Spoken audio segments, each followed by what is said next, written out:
Clutch Trucker filmed before a live and fuzzy studio audience. Yep, that's Rusty, the world-famous meatball dog. Hey YouTube, Clutch Trucker here. Thanks for tuning in to another edition of the Clutch Trucker channel.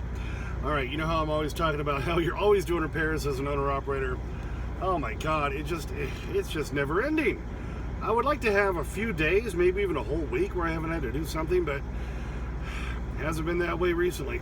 Since the first of the year, I've been doing one thing after another, and went through the house over the weekend real quick, saw everybody, we went out to dinner, went to Guadalajara.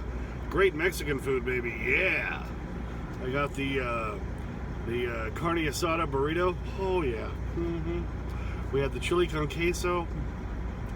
It's a beautiful thing. Before I get into anything else on this video about all these other repairs I'm having to do, like I said, came back through the house on Saturday or on Sunday, and a week later, here's how much snow is still lying around after that giant storm. 1 week later, and there were 3 days where it was in the 50s. A lot of it's melted, but still, look what's left. All right, this is our house. There's our driveway coming down. This is 1 week after the storm. And you can see how much snow is still around. They got it dug down the driveway about a little more than halfway, but there's still a big pile. And I'm standing in front of a big pile here while I'm waiting for Rusty to do his thing. This area apparently never got any snow because of the way it drifts. But if I'll step back here, this is the big pile where they had to throw some snow, and it still really drifted bad over there near the pole barn. They've made a path that kind of comes around so they can get into the driveway. But 1 week later, and this is how much snow is still around. Of course, then right after I left late Sunday night, early Monday morning, so I could make my delivery here in Salt Lake City today, Monday, my left side headlight kept flickering. Flicker, flicker, flicker. I had replaced my regular halogen bulbs with LED bulbs over 2 years ago. I bet, because the Sylvania, the brightest halogen bulb Sylvania made for this truck was like $65 for a pair.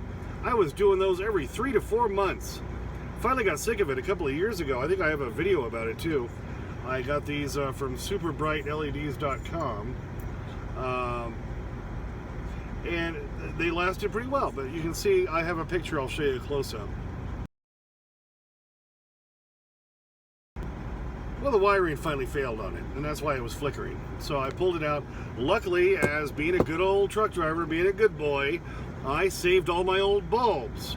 I always do that, so if I ever have anything go out, I always have replacements, so DOT can't give me any shit, right?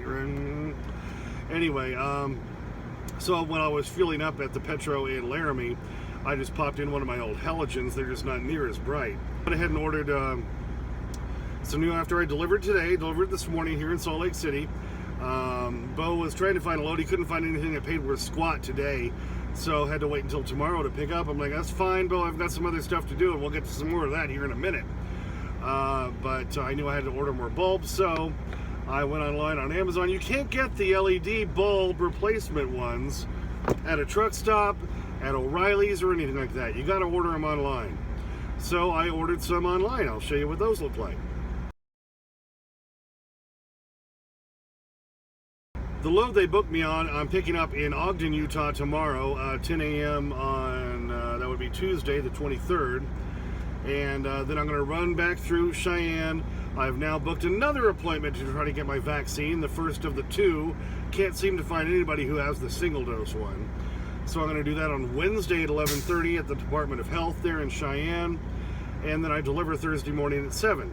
So I had those new LED bulbs I just showed you a picture of a little bit ago sent to, and I got the whole 4-pack of the regular low beam and the high beam, so they all should work. The technology on these is getting better. You don't have to have the separate thing like you used to have. You just simply put them in the socket, you plug them in, and they work.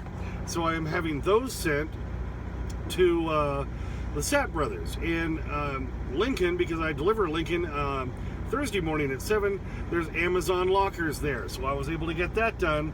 so I know after I deliver, no matter where they send me after that, I can run by the Sapp Brothers and pick up my new bulbs, shove them in there, and I'll be bright and I'll be able to see going down the road again. And that set of the low beams and the high beams, they were on sale on Amazon, $59. Like I say, I used to spend $65 for just the low beams from Sylvania, the halogen bulbs, and they're not near as bright, and they'd burn out in 4 months. These lasted 2 years. If I get another year at least out of these, $60 for the low and high beams, I'm doing good. Okay, then while driving through the night, the other thing I noticed is I wasn't getting as much boost as I should get. I have a boost gauge here in this truck. A lot of trucks don't have that. Because I bought this truck, I wanted all the gauges. I've got everything on here. I have my, I can see my each axle oil temperature. You know, I got everything on here. So my boost, I noticed, wasn't going all the way up. And there's a high, it's a low pressure line that goes from the compressor into the intake manifold. But if you get a hole in that pressure line, your boost goes down. I have to replace this damn line. If I use the silicone line that they recommend, it's every 4 to 6 months. I found a better line, and we're going to talk all about that coming up, that lasts me probably about a year since the last repair. But it's something else I got to do. And again, I just don't like paying people to do crap for me that I can do. Now, I got all kind of cut up and beat up and greasy doing it, but I got the job done. So we're going to dive into that whole repair.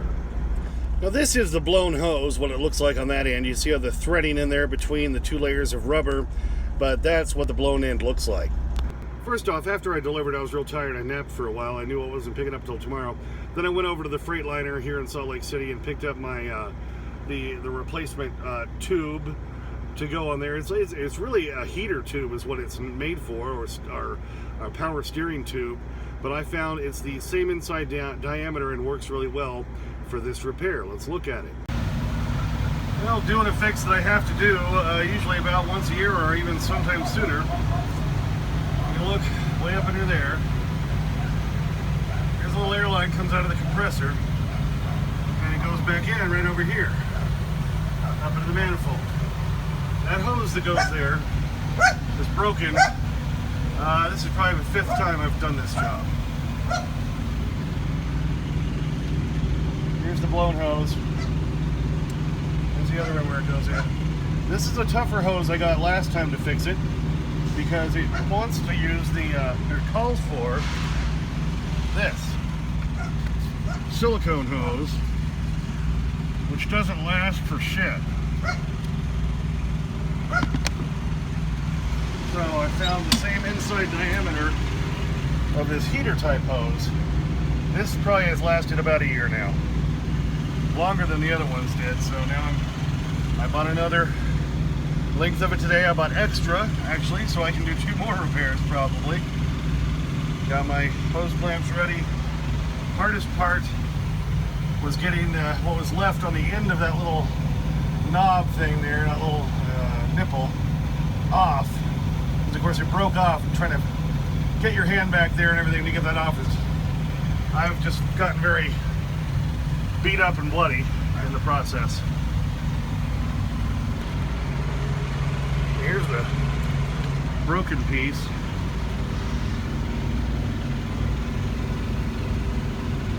Just kind of cooked it. So it's right up there next to the engine block. It's a terrible place for that thing to come out. It just cooks that hose. And like I say, this one lasted longer than the silicone version, but still, it just cooks them. So you got to replace these damn things about twice a year. It's ridiculous. Now attached on that end, and down here, and attached on that end. So, kind of a pain in the ass. Kind of do that, like I say, once or twice a year. But at least it's something I can do. Again, as I'm always saying as an owner-operator, save money wherever you can, baby. Right, Rusty, where are you? Rusty! Come on, Rusty! There he is.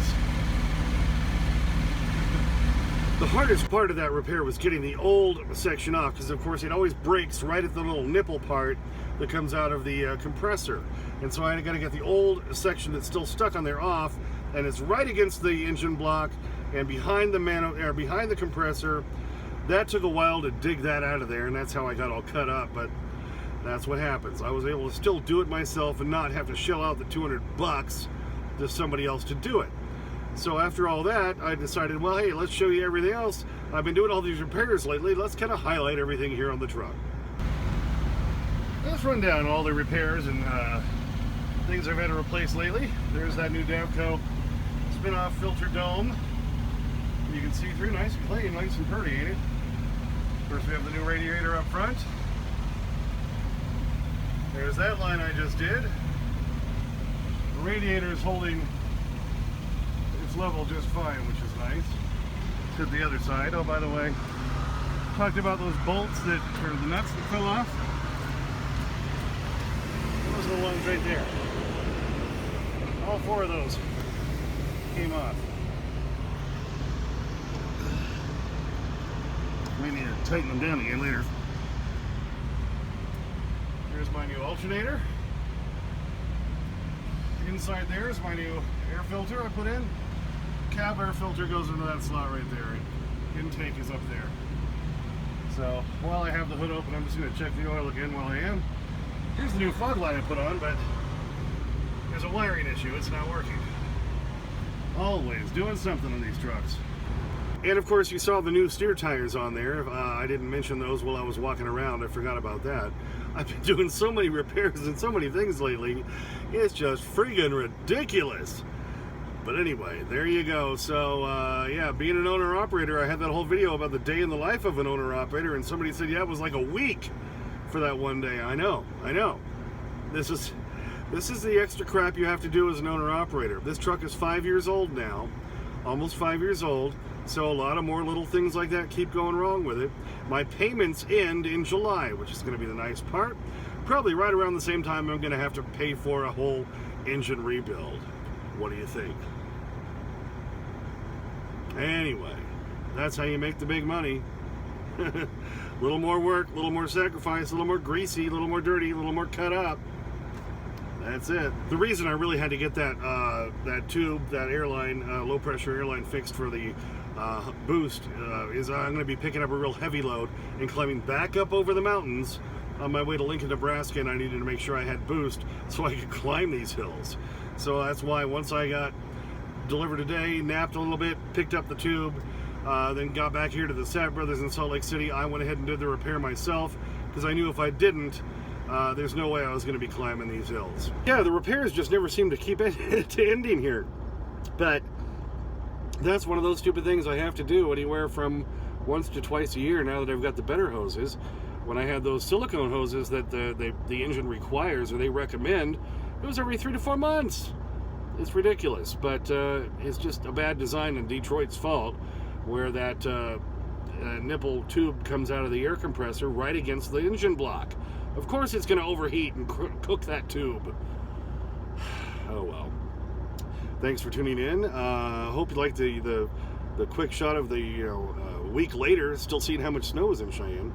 Please subscribe. Please like and comment if you would like to. I get to your comments. Sometimes takes a day or two because I'm a working truck driver.